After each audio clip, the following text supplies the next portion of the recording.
It's 8:30. Good morning. I'm Ian Crouch with Hunter News.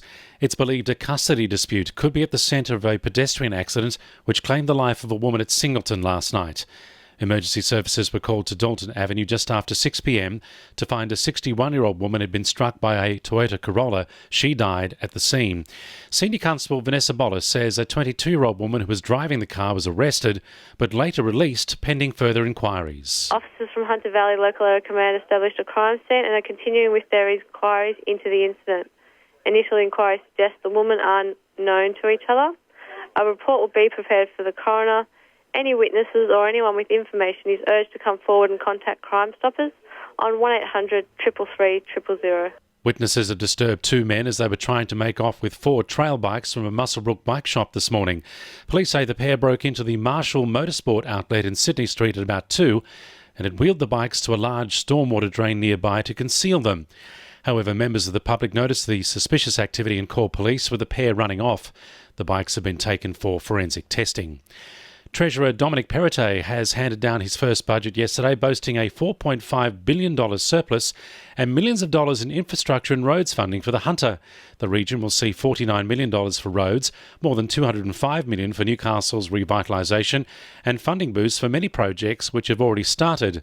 Hunter Business Chamber CEO Bob Hawes says businesses in the region are also set to benefit, largely due to the cutting of red tape across the sector. Government have taken the opportunity to also repeal some more taxation measures on business, and that's always encouraging. It's unfortunate they weren't able to address anything on payroll tax, but any of the cutting of the red tape around levies on insurance and other matters is always welcomed.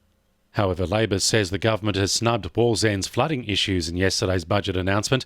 Local and state government have recognised the risks of flooding in the area, even producing a draft plan in 2007, warning Wallsend was at serious risk of catastrophic flooding. Wallsend MP Sonia Hornery says the state government seems to be in a never-ending planning stage. It would have been good for the state to allocate some money to Newcastle City Council for this project. They haven't. For flooding, but I'll certainly continue to lobby the government about that because it's of vital importance for the people who every few years suffer with the tragedy of the flooding that's more and more recurring in the Wallsend area. Fire has destroyed a garage on a property at Martins Creek south of Dungog overnight. RFS and New South Wales Fire and Rescue crews were called to Corey Street just after 8 p.m. to find the 6 by 9 metre double bay garage engulfed in flames. Newcastle Fire Command says it appears the garage was being used for storage. The cause of the fire is not known at this stage. Roads and Maritime Services says it's responded to complaints from motorists after the sudden change in speed limit near the speed camera on Maitland Road at Sandgate.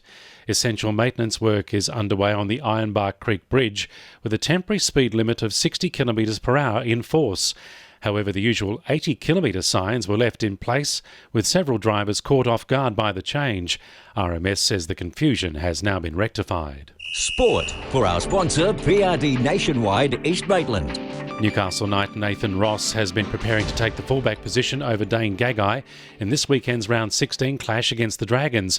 But coach Nathan Brown says the decision to play him there will depend entirely on how Gagai feels after tonight's Origin clash. I'd like to back up Gags, and he likes to be in the game as well. So, look, I'd definitely sit down with him and see how he's pulled up after the game.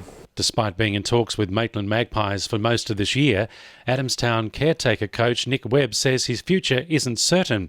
Webb seemed set to join the 2018 Maitland team before being required to take over from Peter McGuinness as head coach after he was let go by the club. With Adamstown currently sitting in last place on the ladder, Webb says he would like the opportunity to help rebuild the club. And Newcastle horse trainer Ben Smith and his team will be looking for a big win this Saturday at the Tattersalls Tiara with 4-year-old mare In Her Time. Jockey Josh Parr says the mare is in fantastic shape as she heads into the event as the race favourite. And the winning numbers in Oz Lotto are 16, 25, 28, 13, 23, 17 and 21, and the supplementaries are 34 and 2. 2NURFM News Time, 26 to 9.